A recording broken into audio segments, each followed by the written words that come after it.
ನಿಮ್ಮ ಜಾನಕಿ ಅಮ್ಮನ ಒಡನಾಟ ಯಾವ ರೀತಿಯಾಗಿದೆ, ಏನು ಹೇಳಕ್ಕೆ ಇಷ್ಟಪಡ್ತೀರಾ? ಅವ್ರ ಹಾಡುಗಳನ್ನ ನಾನು ಇಷ್ಟಪಟ್ಟು ಚಿಕ್ಕ ಮಗು ಇದ್ದಾಗಿಂದ ಒಂದು ಕಲ್ಲು ಇಟ್ಟು ಅದಕ್ಕೊಂದು ಬೊಟ್ಟು ಇಟ್ಟು ಪೂಜೆ ಮಾಡ್ತಿದ್ದೆ. ಆ ಕಲ್ಲು ಒಳಗಡೆಯಿಂದ ಈ ಧ್ವನಿ ಬರುತ್ತೆ.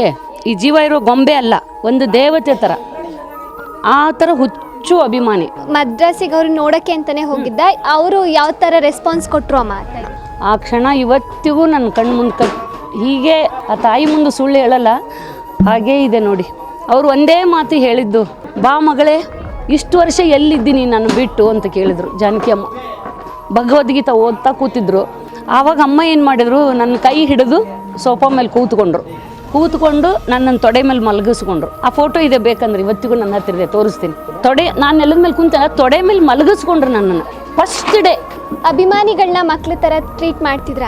ಎಲ್ಲ ಅಭಿಮಾನಿಗಳು, ನನ್ನೊಬ್ಬಳೇ ಅಂತಲ್ಲ, ಎಲ್ಲ ಅಭಿಮಾನಿಗಳೂ ಅವರು, ಹುಡುಗ ಹೋಗಲಿ ಹುಡುಗಿ ಹೋಗಲಿ, ಏಜ್ ಆಗಿರೋರು ಹೋಗಲಿ, ಮಕ್ಕಳು ಹೋಗಲಿ, ಎಲ್ಲರನ್ನೂ ಒಂದೇ ಥರ ಟ್ರೀಟ್ ಮಾಡ್ತಾಯಿದ್ರು ಅವರು. ಜಾನಕಿ ಅಮ್ಮ ಅವ್ರದ್ದು ಒಂಥರ ಯೂನಿವರ್ಸಲ್ ಸೋಲ, ಒಂದು ಪ್ಯೂರ್ ಸೋಲ್. ಕರ್ನಾಡ ಅನ್ನಪೂರ್ಣೇಶ್ವರಿ, ಶೃಂಗೇರಿ ಶಾರದೆ. ನಾನು ಅಂದ್ಕೊಂಡಿದ್ದು ಈ ಅಮ್ಮನ ಕತ್ತಲ್ಲಿ ಕೃಷ್ಣ ಕೂತ್ಕೊಂಡು ಕೃಷ್ಣನೇ ಹಾಡ್ತಾನಮ್ಮ ನಿನ್ನ ಧ್ವನಿಯಲ್ಲಿ ಅಂತ ಹೇಳ್ತಾ ಇದ್ದೆ ಜಾನಕಿ ಅಮ್ಮವ್ರಿಗೆ. ಸೊ ಕರ್ನಾಟಕಕ್ಕೂ ಜಾನಕಿ ಅಮ್ಮನವ್ರಿಗೂ ಯಾವ ರೀತಿಯಾಗಿ ಅವಿನಾಭಾವ ಸಂಬಂಧ? ಅದರಲ್ಲೂ ಕೂಡ ಮೈಸೂರಲ್ಲಿ ಅವರ ಕೊನೆ ಆಸೆ ಇತ್ತು, ಇಲ್ಲೇ ಸಾಯ್ಬೇಕು ನಾನು ಅನ್ನೋದು. ಆಂಧ್ರದಲ್ಲಿ ಹುಟ್ಟಿದ್ರು, ಹೈದರಾಬಾದ್ ಆಯಿತು, ತಮಿಳ್ನಾಡಾಯಿತು, ಫಾರಿನ್ ಎಲ್ಲ ಸುತ್ತಿ ಬಂದರು, ಎಲ್ಲೋ ಹೋದರೂ ಕೂಡ ಮೈಸೂರು ಮಾತ್ರ ಮರೀಲಿಲ್ಲ ಅವರು. ಜಾನಕಿ ಅಮ್ಮನವರ ಆಪ್ತರಾಗಿರ್ತಕ್ಕಂತಹ ಸುವರ್ಣ ಅಮ್ಮ ಅವರು ನಮ್ಮ ಜೊತೆ ಇದ್ದಾರೆ, ಬನ್ನಿ ಅವ್ರನ್ನ ಮಾತಾಡ್ತಾ ಹೋಗ್ತೀನಿ. ಅಮ್ಮ, ನಿಮ್ಮ ಜಾನಕಿ ಅಮ್ಮನ ಒಡನಾಟ ಯಾವ ರೀತಿಯಾಗಿದೆ, ಏನು ಹೇಳಕ್ಕೆ ಇಷ್ಟಪಡ್ತೀರಾ? ನಮ್ಮದು ಒಡನಾಟ ಅಂದರೆ ಹೇಗಿತ್ತು ಅಂದ್ರೆ, ಹೇಗೆ ಹೇಳೋದು, ಅದು ಹೇಳೋಕ್ಕೆ ಪದಗಳೇ ಸಾಲದು. ನಮ್ಮ ಒಡನಾಟ 38 ಇಯರ್ಸಿಂದ ಇದೆ. 38 ವರ್ಷದಿಂದ ಇದೆ. ಆದರೂ ಅವರು ಒಡನಾಟ, ಅವ್ರ ಹಾಡುಗಳನ್ನ ನಾನು ಇಷ್ಟಪಟ್ಟು ಚಿಕ್ಕ ಮಗು ಇದ್ದಾಗಿಂದ ಒಂದು ಕಲ್ಲು ಇಟ್ಟು ಅದಕ್ಕೊಂದು ಬೊಟ್ಟು ಇಟ್ಟು ಪೂಜೆ ಮಾಡ್ತಿದ್ದೆ. ಆ ಕಲ್ಲು ಒಳಗಡೆಯಿಂದ ಈ ಧ್ವನಿ ಬರುತ್ತೆ. ತುಂಬಿ ಹರಿದು ಬರೋ ನದಿಯಲ್ಲಿ, ಅಲೆಗಳಲ್ಲಿ ಇವ್ರ ಧ್ವನಿ ಬರುತ್ತೆ. ಈ ಹಾಡು ಹೇಳೋರು ಈ ಜೀವ ಇರೋ ಗೊಂಬೆ ಅಲ್ಲ, ಒಂದು ದೇವತೆ ಥರ, ಆ ಥರ ಹುಚ್ಚು ಅಭಿಮಾನಿ. ಒಂದು ದಿನ ಹೀಗೆ ಹಾಡು ಕೇಳ್ತಾ ರೇಡಿಯೋಲಿ, ಅವಾಗೆಲ್ಲ ಫಿಲಿಪ್ಸು FM, ಅದರಲ್ಲಿ ರೇಡಿಯೋನಲ್ಲಿ ಕೇಳ್ತಾ ಒಂದು ದಿವಸ ನೋಡಲೇಬೇಕು ಇವರು ಹಾಡು. ಹಿಂಗೆ ಕೇಳ್ತಾ ಇದ್ದೆ ಅಕ್ಕಪಕ್ಕದವ್ರನ್ನ, ಅವ್ರು ಎಸ್ ಜಾನಕಿ ಅಂತ ಡಾಕ್ಟರ್ ರಾಜ್ಕುಮಾರು SP ಅವ್ರ ಜೊತೆ ಹಾಡ್ತಾರಂತ. ಸರಿ ಒಂದು ಸರಿ ನೋಡಬೇಕಲ್ಲ ಅಂತ. ನಮ್ಮ ಯಜಮಾನರು ಅಯ್ಯಪ್ಪ ಸ್ವಾಮಿ ಭಕ್ತರು, ಎವ್ರಿ ಇಯರ್ ಅಯ್ಯಪ್ಪ ಸ್ವಾಮಿಗೆ ಹೋಗ್ತಾಯಿದ್ರು, ಅಯ್ಯಪ್ಪ ಸ್ವಾಮಿಗೆ ಹೋಗ್ತಾಯಿದ್ರು. ಆವಾಗ ನಾನು ಒಂದು ದಿವಸ ಏನು ಮಾಡಿದೆ, ನನ್ನ 4 ಜನ ಹೆಣ್ಮಕ್ಳು, 4 ಮಕ್ಕಳು ಕರ್ಕೊಂಡು ಒಂದು ಕ್ಯಾಬ್ ಮಾಡಿಕೊಂಡು ಮಡ್ರಾಸ್ಗೆ ಹೋದೆ. ಬೆಂಗಳೂರಿಂದ ಮಡ್ರಾಸ್ಗೆ ಹೋದಾಗ ಮತ್ತು ಜೊತೆಗೆ ಒಬ್ಬರು ಹುಡುಗರು ಬೇಕಲ್ಲ. ನಮ್ಮ ಅಣ್ಣನ ಮಗ ಇದ್ದ, ಕುಬೇರಪ್ಪ ಅಂತ ನಮ್ಮ ಅಣ್ಣನ ಮಗ ರಾಜೀವ್ ಅಂತ, ಅವ್ರು ಪಿನ್ಯಾದಲ್ಲಿದ್ದರು. ಅವ್ರನ್ನ ಕರ್ಕೊಂಡು ಜೊತೆಗೆ ನಾವು 4 ಮಕ್ಕಳು ಕರ್ಕೊಂಡು ಹೋದಾಗ ಆ ಕ್ಷಣ ಅಂತೂ ಮರೆಯೋಕ್ಕಾಗೋದೇ ಇಲ್ಲ. ಮದ್ರಾಸಿಗೆ ಅವರು ನೋಡೋಕ್ಕೆ ಅಂತಲೇ ಹೋಗಿದ್ದ, ಅವರು ಯಾವ ಥರ ರೆಸ್ಪಾನ್ಸ್ ಕೊಟ್ಟರು ಅಮ್ಮ? ನಾನು ಫಸ್ಟ್ ಹೋಗಿ ಪೋಸ್ಟ್ ಆಫೀಸ್ಗೆ ಹೋದೆ. ಅಲ್ಲಿ ಹೋಗಿ ಎಸ್ ಜಾನಕಿ ಅವರ ಅಡ್ರೆಸ್ ತೊಗೊಂಡೆ, ಅಭಿರಾಮಪುರದಲ್ಲಿ. ಅಲ್ಲಿ ಹೋಗಿ ಅವ್ರ ಮನೆ ಅಡ್ರೆಸ್ ತೊಗೊಂಡು, ಸೆಕ್ಯೂರಿಟಿ ಇದ್ದರು, ಕೆಲಸದವ್ರು ಇದ್ದರು. ನನ್ನನ್ನು ಒಳಗಡೆ ಬಿಡೋಕ್ಕೆ ಸ್ವಲ್ಪ ಇದು ಮಾಡಿದರು. ನಾನು ಹಿಂಗೆ ಬ್ಯಾಂಗ್ಳೂರಿಂದ ಬಂದಿದ್ದೀನಿ ಅಂದ ತಕ್ಷಣ, ಎಸ್ ಜಾನಕಿ ಅವ್ರನ್ನ ನೋಡೋಕೆ ಬಂದಿದ್ದೀನಿ ಮಕ್ಕಳು ಕರ್ಕೊಂಡು ಅಂತ. ಆವಾಗ ಸರಿ ಕೇಳ್ಕೊಂಡು ಬರ್ತೀವಿ, ಇಲ್ಲೇ ವೇಟ್ ಮಾಡು ಅಂತ ತಮಿಳಲ್ಲಿ ಹೇಳಿದ್ರು ಅವರು. ಸರಿ ಅಲ್ಲೇ ವೇಟ್ ಮಾಡ್ತಿದ್ದೆ. ಅಮ್ಮ ಕರಿ ಅವ್ರನ್ನ ಒಳಗಡೆ ಅಂತ ಹೇಳಿದರು. ಒಳಗಡೆ ಹೋದೆ.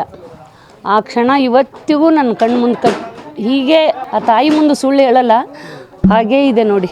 ಅವರು ಒಂದೇ ಮಾತು ಹೇಳಿದ್ದು, ಬಾ ಮಗಳೇ, ಇಷ್ಟು ವರ್ಷ ಎಲ್ಲಿದ್ದೀನಿ ನಾನು ಬಿಟ್ಟು ಅಂತ ಕೇಳಿದರು ಜಾನಕಿ ಅಮ್ಮ. ಭಗವದ್ಗೀತೆ ಓದ್ತಾ ಕೂತಿದ್ರು. ನೀವು ಫಸ್ಟು ಅಮ್ಮ ಅವ್ರನ್ನ ನೋಡಿದಾಗ ಅವರ ರೆಸ್ಪಾನ್ಸ್ ಯಾವ ಥರ ಇತ್ತು? ಇವತ್ತು ಆ ಕ್ಷಣನ ನೆನಪಿಸ್ಕೊಳ್ಳೋದಾದರೆ ಹೇಗೆ ಅನ್ಸುತ್ತೆ ಅಮ್ಮ? ಹೋದರು 3rd ಫ್ಲೋರ್ವರೆಗೂ. ಆವಾಗೆಲ್ಲ ಲಿಫ್ಟ್ ಇರಲಿಲ್ಲ ಅಭಿರಾಮಪುರದಲ್ಲಿ ಅಮ್ಮನ ಮನೆಯಲ್ಲಿ. ಹಾಗೆ ಹತ್ಕೊಂಡು ಹೋದೆ ನಾನು. ನನಗೆ ಭಯ ಆಯಿತು, ಇದು ಎಸ್ ಜಾನಕಿ ಅವ್ರ ಮನೆ ಹೌದೋ ಅಲ್ವೋ, ಕೆಲಸವ್ರು ಈ ಥರ ಕರ್ಕೊಂಡು ಹೋಗ್ತಾ ಇದ್ದಾರಲ್ಲ ಇಷ್ಟು ಈಜಿಯಾಗಿ ಅಂತ. ಮೇಲೆ ಹೋಗಿ ನೋಡಿದೆ, ಅಮ್ಮ ಭಗವದ್ಗೀತೆ ಓದ್ತಾಯಿದ್ರು, ಚಿಕ್ಕ ಬುಕ್ ಕೈಯಲ್ಲಿ ಹಿಡ್ಕೊಂಡು. ನಾನು ಒಳಗಡೆ ಹೋದ ತಕ್ಷಣ ದೇವ್ರ ಪ್ರತ್ಯಕ್ಷ ಆದರೆ ಹೇಗೆ ನಾವು ಇದು ಆಗುತ್ತೋ ಅಷ್ಟೊಂದು ಎಕ್ಸೈಟ್ ಆಗಿ ನನಗೆ ಮಾತೇ ಬರಲಿಲ್ಲ. ಆವಾಗ ಅಮ್ಮಂದು ಒಂದೇ ಒಂದು ಆ್ಯಕ್ಷನ್ನು, ಈ ಥರ ಕೈ ಮಾಡಿಬಿಟ್ಟು, ಎಲ್ಲಿಂದ ಬಂದಿ ನೀನು ಅಂದರು. ಬ್ಯಾಂಗ್ಳೂರಿಂದ ಅಮ್ಮ. ನಿನ್ನ ಹೆಸರೇನು ಅಂದರು. ಸುವರ್ಣ ಅಂದೆ. ಇಷ್ಟು ವರ್ಷ ಎಲ್ಲಿದ್ದಿ ಮಗಳೇ ನನ್ನನ್ನು ಬಿಟ್ಟು ಆ ಥರ ಕೇಳಿ ನಾನು ತುಂಬ ಅಳಕ್ಕೆ ಶುರು ಮಾಡಿಬಿಟ್ಟೆ. ಕಣ್ಣಲ್ಲಿ ನೀರು ಬಂದುಬಿಡ್ತು. ಎಷ್ಟು ಜಾನಕಿ ಅದು ಆನಂದ ಭಾಷ್ಮ ಆಗಿ ಅಮ್ಮ ಅವ್ರನ್ನ ನೋಡಿದ ಖುಷಿಗೆ ಅವ್ರು ನೋಡಿದ ಖುಷಿಯಲ್ಲಿ ನನಗೆ ಒಂಥರ ಬಾಡಿ ಎಲ್ಲ ಕಲ್ಲು ಥರ ಆದಂಗಾಗಿ, ಮೈಂಡ್ ಎಲ್ಲ ಬ್ಲ್ಯಾಂಕ್ ಆಗಿ ಕಣ್ಣಲ್ಲಿ ನೀರು ಸುರಿತಾ ಇದೆ. ಆವಾಗ ಅಮ್ಮ ಏನು ಮಾಡಿದರು, ನನ್ನ ಕೈ ಹಿಡಿದು ಸೋಫಾ ಮೇಲೆ ಕೂತ್ಕೊಂಡು ನನ್ನನ್ನು ತೊಡೆ ಮೇಲೆ ಮಲಗಿಸ್ಕೊಂಡ್ರು. ಆ ಫೋಟೋ ಇದೆ, ಬೇಕಂದ್ರೆ ಇವತ್ತಿಗೂ ನನ್ನ ಹತ್ರ ಇದೆ, ತೋರಿಸ್ತೀನಿ. ನಾನು ನೆಲದ ಮೇಲೆ ಕುಂತಲ್ಲ, ತೊಡೆ ಮೇಲೆ ಮಲಗಿಸ್ಕೊಂಡ್ರು ನನ್ನನ್ನು ಫಸ್ಟ್ ಡೇ. ಅಭಿಮಾನಿಗಳನ್ನ ಮಕ್ಳ ಥರ ಟ್ರೀಟ್ ಮಾಡ್ತಿದ್ರ ಅಂತ ಎಲ್ಲ ಅಭಿಮಾನಿಗಳು, ನನ್ನೊಬ್ಬಳೇ ಅಂತಲ್ಲ, ಎಲ್ಲ ಅಭಿಮಾನಿಗಳೂ ಅವರು, ಹುಡುಗ ಹೋಗಲಿ ಹುಡುಗಿ ಹೋಗಲಿ, ಏಜ್ ಆಗಿರೋರು ಹೋಗಲಿ, ಮಕ್ಕಳು ಹೋಗಲಿ, ಎಲ್ಲರನ್ನೂ ಒಂದೇ ಥರ ಟ್ರೀಟ್ ಮಾಡ್ತಾಯಿದ್ರು ಅವರು. ಅಷ್ಟು ಒಳ್ಳೆ ದೊಡ್ಡ ಗುಣ ಅವ್ರದ್ದು, ದೊಡ್ಡ ಮನಸ್ಸು.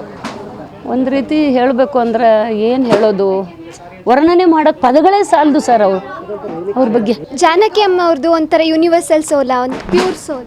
ಒಂದು ಹೇಳಬೇಕು ಅಂದ್ರೆ ನಿಷ್ಕಲ್ಮಶವಾದ ಮನಸ್ಸು ಅವ್ರದ್ದು ಹೇಗೆ ಅಂತ ನಮಗೆ ಗೊತ್ತಾಗೋಕ್ಕಿಂತಲೂ ದೇವರಲ್ಲಿ ನಾವು ಯಾವ ರೀತಿ ಕಾಣ್ತೀವಿ, ದೇವ್ರನ್ನ ನಾವು ಯಾವ ರೀತಿ ಕಾಣ್ತೀವಿ, ಏನೂ ಇರಲ್ಲ, ಎಲ್ಲ ನೀನೇ ಅಪ್ಪ ಅಂತ ನಂಬ್ತೀವಲ್ಲ, ಆ ಥರ ಹೊರನಾಡು ಅನ್ನಪೂರ್ಣೇಶ್ವರಿ ಶೃಂಗೇರಿ ಶಾರದೆ.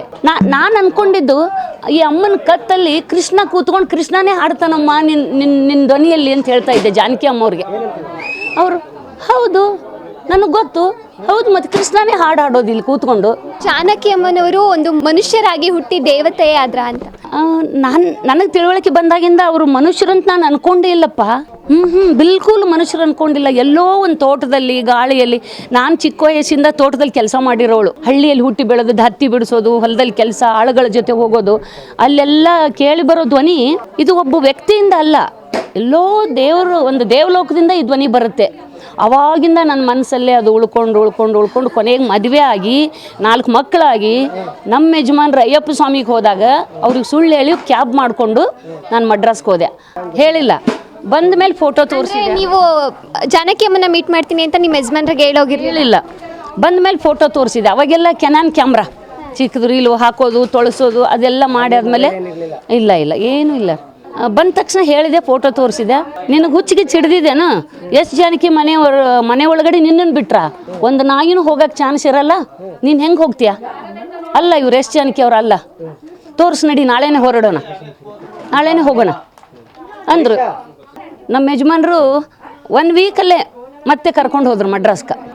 ಎಷ್ಟು ಜನಕ್ಕೆ ಅವ್ರ ಮನೆ ಹೌದೋ ಅಲ್ಲೋ, ನನ್ನ ಹೆಂಡತಿ ಸುಳ್ಳು ಹೇಳ್ತಾಳಂತ, ಸುಳ್ಳು ಹೇಳ್ತಾ ಇದ್ದೀಯಾ ಅಂತ. ಹೋದೆ ರೀ. ನೀವು ಮತ್ತು ನಿಮ್ಮ ಹಸ್ಬೆಂಡು ಹೋದಾಗ ಜಾನಕಿ ಅಮ್ಮನವ್ರು ಯಾವ ಥರ ಟ್ರೀಟ್ ಮಾಡಿದ್ರು? ಅವಾಗೇನು ಸುವರ್ಣ ಬಂದಳಂದ ತಕ್ಷಣ ಒಳಗೆ ಬಿಟ್ಟರು ಕೆಲಸದವರು, ಸೆಕ್ಯೂರಿಟಿ. ಅಷ್ಟೊತ್ತಿಗೆ ನಾನು ಅವತ್ತು ಫಸ್ಟ್ ಡೇ ಹೋದಾಗ ಊಟ ತಿಂಡಿ ಮಾಡಿ ರಾತ್ರಿವರೆಗೆ ಅವ್ರ ಜೊತೆಗಿದ್ದು ಟೈಮ್ ಸ್ಪೆಂಡ್ ಮಾಡಿತ್ತಲ್ಲ. ನೆಕ್ಸ್ಟ್ ಟೈಮು ಅಮ್ಮನ ನಂಬರ್ ಇಸ್ಕೊಂಡು ಬಂದಿದ್ದೆ. ನಾನು STD ಬೂತಿಂದ ಅಮ್ಮಗೆ ಕಾಲ್ ಮಾಡಿದೆ, ಬರ್ತಾ ಇದ್ದೀನಿ ಯಜಮಾನ್ರು ಕರ್ಕೊಂಡು, ಸುಳ್ಳು ಅಂತಾರೆ ಅವ್ರಂತ. ನನಗೆ ಹುಚ್ಚಿ ಅಂತಾರಮ್ಮ, ಹುಚ್ಚರು ಅಂತಾರ, ಏನು ಮಾಡೋದು, ನೀವು ಅಲ್ಲಿ ಬಿಟ್ಟಿಲ್ಲ, ಹುಚ್ಚರಂದವ್ರು ಹುಚ್ಚರಾಗ್ತಾರ, ನೀನು ಕರ್ಕೊಂಡು ಬಾ ನಿನ್ನ ಗಂಡನ ಅಂದರು. ಹೋದೆ ರೀ. ನೆಕ್ಸ್ಟ್ ವೀಕಿಗೆ ಹೋದಾಗ ನಮ್ಮ ಯಜಮಾನ್ರಿಗೆ ಆಶ್ಚರ್ಯ ಆಗ್ಬಿಡ್ತು. ಕಲ್ಲು ಕೂತ್ಬಿಟ್ರು ಚೇರ್ ಮೇಲೆ, ಮಾತೇ ಬರ್ತಾ ಇಲ್ಲ, ಅಲ್ಲಾಡ್ತಾ ಇಲ್ಲ. ಅಮ್ಮ ಹಿಡಿದು ಅಲ್ಲಾಡ್ಸಿದ್ರು ಹಿಂಗೆ. ಅಳಿಯಂದ್ರೆ ಕೇಳಿ ಇಲ್ಲಿ ಮಾತು, ಅಳಿಯಂದ್ರೆ ಎದ್ದೇಳಿ ಅಂದರು. ಅವಾಗ ಎದ್ದು ಅಮ್ಮ ಅಂತಂದರು. ನೀವು ಅಭಿಮಾನಿಯಾಗಿ ಹೋಗಿ ಮಗಳಾಗಿ ಪರಿವರ್ತನೆ ಆಗಿದ್ದು ಎಷ್ಟು ಸಂತೋಷ ಆಯಿತು ಅಂತ? ಅಯ್ಯೋ, ಅದು ಆಕಾಶದಷ್ಟು ಎತ್ತರ. ಅದ್ರ ಬಗ್ಗೆ ಹೇಳಬೇಕು ಅಂದರೆ ತುಂಬ. ಅಮ್ಮ ಅವರ ಯಾವ ಸಾಂಗು ನಿಮಗೆ ತುಂಬ ಇಷ್ಟ ಆಗುತ್ತೆ? ನೀವೇನಾದರೂ ಯಾವುದಾದ್ರೂ ಸಾಂಗ್ ಹೇಳಿದ್ರ ಅವರಿಗೆ? ನಾನು ಅಭಿಮಾನಿಯಾಗಿ ಹೋಗಿಲ್ಲ ಅವ್ರ ಮನೆಗೆ, ಭಕ್ತಳಾಗಿ ಹೋದೆ. ನಾನು ಹೊರನಾಡು ಅನ್ನಪೂರ್ಣೇಶ್ವರಿ ಶೃಂಗೇರಿ ಶಾರದೆ ಅಂತ ಪೂಜೆ ಮಾಡ್ತಾ ಇದ್ನಲ್ಲ, ಕಲ್ಲಿಟ್ಟುಬಿಟ್ಟು, ಆ ಕಲ್ಲಿಗೊಂದು ಬೊಟ್ಟಿಡೋದು, ಅದಕ್ಕೆ ಊದ್ಕಡ್ಡಿ ಬೆಳು, ಅದು ಜಾನಕಿ. ಎಷ್ಟು ಜನಕ್ಕೆ ಈಗ ಹಾಡು ಬರುತ್ತಲ್ಲ, ಈ ಕಲ್ಲೇ ಅದು, ಈ ಕಲ್ಲಿಂದ ಧ್ವನಿ ಬರುತ್ತೆ ಅಂತ ಹುಚ್ಚು ಪ್ರೀತಿ ನಂದು. ಇವತ್ತು ಅವರು ನಮ್ಮನ್ನೆಲ್ಲ ಆಗಲಿ 11 ದಿನ ಕಳೆದಿದೆ. ಅವರು ದೈಹಿಕವಾಗಿ ಇಲ್ಲ ಅಂತ ಹೇಳಿದ್ರು, ಮಾನಸಿಕವಾಗಿ ಎಲ್ಲರ ಜೊತೆಗೂ ಇರ್ತಾರೆ. ಸೊ ಅದ್ರ ಬಗ್ಗೆ ಮಾತನಾಡೋದು. ಇನ್ನೂ ಸ್ವಲ್ಪ ಕಾಲ ಇರ್ಬೋದಿತ್ತು ಅಮ್ಮ ನಮ್ಮೆಲ್ಲರ ಜೊತೆಗೆ, ಆದರೂ ಇಲ್ಲ ಅನ್ನೋದು ಒಂದು ರೀತಿ. ದೈಹಿಕವಾಗಿ ಇಲ್ಲ ಅಂದ್ರೂ ಕೂಡ ನಮ್ಮ ಆತ್ಮದಲ್ಲಿ ಇದ್ದಾರೆ, ಅಮ್ಮ ಇದ್ದೇ ಇದ್ದಾರೆ. ಸಾವಿರಾರು ಕೋಟ್ಯಾಂತರ ಜನಗಳ ಹೃದಯದಲ್ಲಿ, ಕೇಳುಗರ ಧ್ವನಿಯಲ್ಲಿ, ಪ್ರತಿಯೊಂದರಲ್ಲಿಯೂ ಇದ್ದಾರಮ್ಮ. ಆದರೆ ಅಮ್ಮ ಅವರು ಸಾಯೋ ಟೈಮಲ್ಲೂ ಕೂಡ ಕೃಷ್ಣನ ವಿಗ್ರಹನ ಮುಷ್ಟಿಯಲ್ಲಿ ಇಟ್ಕೊಂಡು ಪ್ರಾಣ ಬಿಟ್ಟರು. ಸೊ ಅದ್ರ ಬಗ್ಗೆ ಹೇಳೋದಾದ್ರೆ? ಅದ್ರ ಬಗ್ಗೆ ಅಂದರೆ ಕೃಷ್ಣ ಅಂದರೆ ಅವ್ರಿಗೆ ತುಂಬ ಇಷ್ಟ. ಅದಕ್ಕೋಸ್ಕರ ಅವರು ಪ್ರತಿಯೊಂದು ರಸಿಕರಾಗಲಿ, ಕೇಳುಗರ ಮನಸ್ಸಲ್ಲಿ ಪ್ರತಿಯೊಂದು, ನೀವು ನಂಬ್ತಿರೋ ಇಲ್ಲೋ, ಅವರು ಹಾಡು ಬರ್ತಾ ಇದ್ರೆ ಸುಮ್ಮನೆ ನಿಂತಿರೋ ಗಿಡಗಳು ಕೂಡ ಅಲ್ಲಾಡ್ತಾ ಇದ್ದು ಎಲೆಗಳು. ಅಷ್ಟೊಂದು ಪ್ರಕೃತಿ, ಅಷ್ಟು ತುಂಬ ಚೆನ್ನಾಗಿ ಹಾಡೋರು. ಪ್ರತಿಯೊಬ್ಬರ ಕೇಳುಗರ ಹೃದಯದಲ್ಲಿ ಅಮ್ಮ ಇದ್ದೇ ಇದ್ದಾರೆ. ಅಮ್ಮ ಹೋಗಿದಾರಂತ ನಮ್ಗೆ ಅನಿಸೋದಿಲ್ಲ. ಈಗ ದೈಹಿಕವಾಗಿ ಹಿಂಗೆ ಹೋಗಿದ್ರು ಕೂಡ ಎಲ್ಲರ ಆತ್ಮದಲ್ಲಿ, ಉಸಿರಲ್ಲಿ ಎಲ್ಲರ ಉಸಿರಲ್ಲಿ ಬೆರೆತು ಹೋಗ್ಬಿಟ್ಟಿದ್ದಾರೆ ಅಮ್ಮ. ತುಂಬ ನೋವಾಗುತ್ತೆ. ಏನು ಮಾಡ್ತೀರಾ, ನೋವು ಅಂದ್ರೆ ಅಂತಿಂತ ನೋವಲ್ಲ. ನಾನು ಲಾಸ್ಟ್ ಇಯರ್ ಹೋಗಿದ್ದೆ, ನನ್ನ ಮಕ್ಕಳು, ನನ್ನ ಅಳಿಯಂದರು, ಇಬ್ಬರು ಅಳಿಯಂದರು, 4 ಮಕ್ಕಳು, ಮೊಮ್ಮಗನ ಕರ್ಕೊಂಡು ಹೋದಾಗ ನನ್ನ ಮೊಮ್ಮಗ ಒಂದು ಕೃಷ್ಣನ ಕೊಟ್ಟ. ಆ ಕೃಷ್ಣನ ಎಲ್ಲಿ ಹೋದರೂ ಜೊತೆಗೆ ಇಟ್ಕೊಂಡು ಹೋಗ್ತೀನಿ, ಇದನ್ನು ಇಟ್ಕೊಂಡೇ ಹೋಗ್ತೀನಿ ಕಣ್ಣ ನನ್ನ ಜೊತೆಗೆ ಇಟ್ಕೊಂಡು ಹೋಗ್ತೀನಿ ಅಂತ ಹೇಳಿದ್ರು ನನ್ನ ಮೊಮ್ಮಗನಿಗೆ. ನನ್ನ ಮೊಮ್ಮಗನ ಜೊತೆ ಫೋಟೋ ತೆಗೆಸ್ಕೊಂಡ್ರು, ತುಂಬ ಖುಷಿಯಾದರು. ಯಾವ ಕೋಟ್ಯಾಂತರ ರೂಪಾಯಿ ಮಿಲೇನಿಯಮ್ ಆಸ್ತಿನೂ ಏನೂ ಅಲ್ಲ ಮೇಡಮ್, ಯಾವ ಆಸ್ತಿನೂ ಇಲ್ಲ. ಎಷ್ಟು ಎಕರೆ ಜಮೀನು, ದುಡ್ಡು, ಕಾಸು ಏನಿದ್ರು ಅಮ್ಮನ ಮುಂದೆ ಏನೂ ಅಲ್ಲ, ಅಮ್ಮನ ಪ್ರೀತಿ ಮುಂದೆ ಏನೂ ಅಲ್ಲ, ಜೀರೋ, ಎಲ್ಲ ಜೀರೋ. ನಮಗೇನು ರೀ ಬದುಕಾಕ? 2 ಹೊತ್ತು ಊಟ, ಹಾಕೊಳ್ಳೋಕೆ 2 ಬಟ್ಟೆ, ಒಳ್ಳೆ ಮನಸ್ಸು, ನಾವು ತಿನ್ನೋದ್ರಲ್ಲೇ ಒಬ್ರಿಗೆ ದಾನ ಮಾಡೋದು, ದಾನ ಧರ್ಮ, ಅದು ಅಮ್ಮನಿಗಿತ್ತು. ಅದು ನಮಗೂ ಬಂದಿದೆ, ನಮ್ಮ ಹೆತ್ತ ತಂದೆ ತಾಯಿಗೂ ಇತ್ತು. ಅದು ಬೇರೆ ಪ್ರಶ್ನೆ. ಏನು ಪ್ರಯೋಜನ ರೀ ಅಲ್ವಾ? ಒಂದು ದಿವಸ ಎಲ್ಲರೂ ಹೋಗ್ರಿ, ಎಲ್ಲ ಈಗ ಅಮ್ಮ ನೋಡಿ ಹೋದ್ರಲ್ವ ಆ ಥರ. ಅಮ್ಮ ಅವ್ರು ಹುಟ್ಟಿದ್ದು ಹೈದರಾಬಾದು, ಆಂಧ್ರ ಪ್ರದೇಶದಲ್ಲಿ, ಕೇರಳದಲ್ಲೆಲ್ಲ ಕೂಡ ಜೀವನನ ಸಾಗಿಸ್ತಾರೆ. 48,000 ಹಾಡುಗಳನ್ನ ಕೊಡ್ತಾರೆ. ಸೊ ಕರ್ನಾಟಕಕ್ಕೂ ಜಾನಕಿ ಅಮ್ಮನವ್ರಿಗೂ ಯಾವ ರೀತಿಯಾಗಿ ಅವಿನಾಭಾವ ಸಂಬಂಧ? ಅದರಲ್ಲೂ ಕೂಡ ಮೈಸೂರಲ್ಲಿ ಅವರ ಕೊನೆ ಆಸೆ ಇತ್ತು, ಇಲ್ಲೇ ಸಾಯ್ಬೇಕು ನಾನು ಅನ್ನೋದು. ಸೊ ಅದ್ರ ಬಗ್ಗೆ ಮಾತನಾಡೋದಾದ್ರೆ, ಅದ್ರ ಬಗ್ಗೆ ಹೇಳಬೇಕು ಅಂದರೆ ಅವ್ರು ಯಾವಾಗಲೂ ಹೇಳೋರು, ನಮ್ಮ ಮಾವನವರು, ನಮ್ಮ ಅತ್ತೆಯವರು, ಮೈಸೂರವರು, ನಾವು ಕನ್ನಡದವರು, ಕನ್ನಡ ಮಾತಾಡ್ತಾಯಿದ್ರು ಜಾನಕಿ ಅಮ್ಮನ ಮನೆಯಲ್ಲಿ. ಅವ್ರ ಮೈದ್ನ ಆಯಿತು, ಅವ್ರ ಅತ್ತೆ, ಕೆಲವೊಬ್ಬರು ಕನ್ನಡ ಮಾತಾಡೋರು, ಆ ಥರ ಹೇಳ್ತಾಯಿದ್ರು. ಆದರೂ ಫಸ್ಟ್ ಹಾಡು ನಾನು ಚಾಮುಂಡೇಶ್ವರಿ ಮುಂದೆನೇ ಹಾಡಿದ್ದೀನಿ, ಕೊನೆಯ ಹಾಡನ್ನು ನಾನು ಇಲ್ಲೇ ಹಾಡಬೇಕು ಅಂತ ಅವರು. ಆಂಧ್ರದಲ್ಲಿ ಹುಟ್ಟಿದ್ರು, ಹೈದರಾಬಾದ್ ಆಯಿತು, ತಮಿಳ್ನಾಡಾಯಿತು, ಫಾರಿನ್ ಎಲ್ಲ ಸುತ್ತಿ ಬಂದರು, ಎಲ್ಲೋ ಹೋದರೂ ಕೂಡ ಮೈಸೂರು ಮಾತ್ರ ಮರೀಲಿಲ್ಲ ಅವರು. ಯಾಕೆ ಅಂದರೆ ಬರೋದು ಹೋಗೋದು ಮಾಡ್ತಾಯಿದ್ರು. ಆಮೇಲೆ ಇಲ್ಲಿ ಒಬ್ಬ ವ್ಯಕ್ತಿ ಸಿಕ್ಕರು, ನವೀನ್ ಪವನ್ ಅಂತ. ಈಗ ಒಂದು ಹೇಳ್ಬೇಕಂದ್ರೆ, ಅರ್ಜುನ ನಾನು ಯುದ್ಧ ಮಾಡಲ್ಲ ಅಂದ. ಅವಾಗ ನಿನ್ನ ಸಪೋರ್ಟಿಗೆ ನಾನು ಇರ್ತೀನಿ, ನೀನು ಕೃಷ್ಣ ಅರ್ಜುನಿಗೆ ಸಾರಥಿಯಾಗಿ ಹೇಗೆ ಉಳ್ಕೊಂಡೋ ಹಾಗೆ ನವೀನ್ ಅನ್ನೋನು ಜಾನಕಿ ಅಮ್ಮನ ಹಿಂದೆ ನಿಂತ್ಕೊಂಡ ಸಾರಥಿಯಾಗಿ. ಸಾರಥಿಯಾಗಿಬಿಟ್ಟು ನವೀನು ಮತ್ತು ಪವನು ಇಬ್ಬರು ಸಾರಥಿಯಾಗಿ ನಿಂತ್ಕೊಂಡು 2016 ಎಲ್ಲಿ ಹೈದರಾಬಾದು, ತಮಿಳ್ನಾಡು, ಕೇರಳಕ್ಕೆ ಹೋದ್ರೆ ಕೇರಳದವ್ರು ನಮ್ಮವ್ರು ಅನ್ನೋರು, ಹೈದರಾಬಾದಲ್ಲಿ ಅವ್ರು ನಮ್ಮವ್ರು ಅನ್ನೋರು, ಎಲ್ಲ ಭಾಷೆಯಲ್ಲಿ ಹಾಡಿದ್ರು ಎಲ್ಲರೂ ನಮ್ಮವ್ರು ಅನ್ನೋರು. ಆದರೆ ಅಮ್ಮ ಮಾತ್ರ ಆರಿಸ್ಕೊಂಡಿದ್ದು ನಮ್ಮ ಕರ್ನಾಟಕ, ಕನ್ನಡ ಜನ. SP ಅವರು ಹೇಳಿದ್ರು ಒಂದು ಮಾತು, ನೆಕ್ಸ್ಟ್ ಜನ್ಮ ಅಂತಿದ್ರೆ ನಾನು ಕರ್ನಾಟಕದಲ್ಲೇ ಹುಟ್ಟಬೇಕು ಅಂತ ಹೇಳಿದ್ರು ಅಮ್ಮ. ಆದರೆ ನನ್ನ ಈ ಜನ್ಮದಲ್ಲೇ ನಾನು ಈ ಮಣ್ಣಾಗಿ ಹೋಗಬೇಕು, ಅದು ನವೀನಿನ ಜಾಗದಲ್ಲೇ ಆಗಬೇಕು ಅಂತ ತುಂಬ ಆಸೆ ಪಟ್ಟರು ಅಮ್ಮ. ನವೀನು ಪವನ್ ಇಬ್ಬರು ಸೇರಿ ಇಲ್ಲಿ ಜಾಗ ತೊಗೊಂಡಿದ್ದಾರೆ. ನನಗೆ ಗೊತ್ತಿರೋ ಹಾಗೆ ಅವರೇ ಖರೀದಿ ಮಾಡಿದ್ದಾರೆ. ತಾಯಿನ ನೋಡ್ಕೋಬೇಕು, ಆರೈಕೆ ಮಾಡಬೇಕು ಅನ್ನೋದಕ್ಕೆ, ಹೊಟ್ಟೆಲೇ ಹುಟ್ಟಬೇಕು ಅನ್ನೋ ಅವಶ್ಯಕತೆ ಇಲ್ಲ ಅನ್ನೋದಕ್ಕೆ ನವೀನು ಪವನ್ ಅವರೇ ಸಾಕ್ಷಿನ ಅಂತ ಒಂದು ಮಾತು ಹೇಳ್ತೀನಿ. ಆರೈಕೆ ಮಾಡೋಕ್ಕೆ ಹೆತ್ತು ಮಕ್ಕಳು ಬೇಕಂತಿಲ್ಲ ರೀ. ಆರೈಕೆ ಮಾಡೋಕ್ಕೆ ಬೇರೆ ಯಾರಾದರೂ ಮಾಡ್ಬೋದು, ಯಾರೇ ಮಾಡಿದರೂ ಅವ್ರ ಮಕ್ಕಳಾಗಕ್ಕೆ ಸಾಧ್ಯ ಇಲ್ಲ ಅಂತ ಜನ ಅಂತಾರೆ. ಆದರೆ ಅವ್ರ ಮನಸ್ಸಲ್ಲಿ ಇದ್ದೇ ಇರುತ್ತೆ, ತಾಯಿ ಅನ್ನೋ ಭಾವನೆ ಇವ್ರಿಗಿರುತ್ತೆ, ಮಕ್ಕಳು ಅನ್ನೋದು ಅವ್ರಿಗಿರುತ್ತೆ. ಆದರೂ ಕೂಡ ಮಕ್ಕಳು ಯಾವುದಕ್ಕೆ ಅದಕ್ಕೆ ಅಧಿಕಾರಸ್ಥರು. ಮಕ್ಕಳು ಆಸ್ತಿಗೋಸ್ಕರ ಮಕ್ಕಳು, ಆಸ್ತಿ ಬರೆಸ್ಕೊಳಕ್ಕೆ ಮಕ್ಕಳು, ನೋಡ್ಕೊಳಕ್ಕೆ ಮತ್ತು ನಮ್ಮ ನವೀನು ಪವನ್ ಅಂತವ್ರು ಸಾರಥಿಗಳಿರ್ತಾರೆ. ಇದೇ ಪ್ರಪಂಚದಲ್ಲಿ ಇದೆ ಸರ್, ಇದು ಬಿಟ್ಟು ಬೇರೆ ಏನಿಲ್ಲ. ಆದರೆ ಹೃದಯವಂತೆ ನಮ್ಮ ಜಾನಕಿ ಅಮ್ಮ. ಅವ್ರ ಬಗ್ಗೆ ಹೇಳಬೇಕಂದ್ರೆ ಹತ್ತು ನಮಗೂ ಸಾಕಾಗಿದೆ. 10 ಡೇಜಿಂದ 13 ದಿವಸದಿಂದ ಪಕ್ಕೆ ನೋವು ಬಂದಿದೆ, ಎದೆ ನೋವು.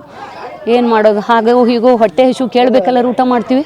ಹಾಗೆ ಸ್ವರ್ಗಕ್ಕೆ ಹೋದ್ರು ನಮ್ಮಂಥವ್ರು ಎಲ್ಲರೂ ಹೃದಯದಲ್ಲಿಯೂ ಜೀವಂತವಾಗೇ ಇದ್ದಾರೆ ಸರ್. ಅವರು ಪುನರ್ಜನ್ಮ ಅನ್ನೋದಿದ್ರೆ ಅವ್ರು ಮತ್ತೆ ಕನ್ನಡ ನಾಡಲ್ಲೇ ಹುಡ್ತಾರ ಅಂತ. ನನಗನ್ನಿಸಿದ್ದು ಹೇಳ್ತೀನಿ. ಕನ್ನಡ ನಾಡಲ್ಲೇ ಹುಟ್ಟುತ್ತಾರೆ, ಕರ್ನಾಟಕದಲ್ಲೇ, ಕನ್ನಡ ನಾಡಲ್ಲೇ, ಅದು ಮೈಸೂರಲ್ಲೇ.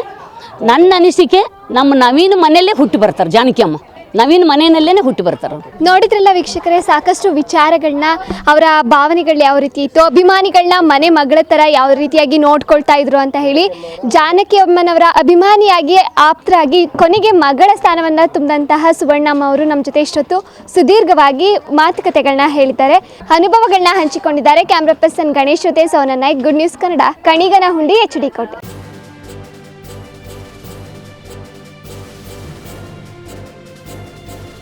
ಇದು ಮಾನವೀಯ ಸಂದೇಶದ ಜನವಾಹಿನಿ.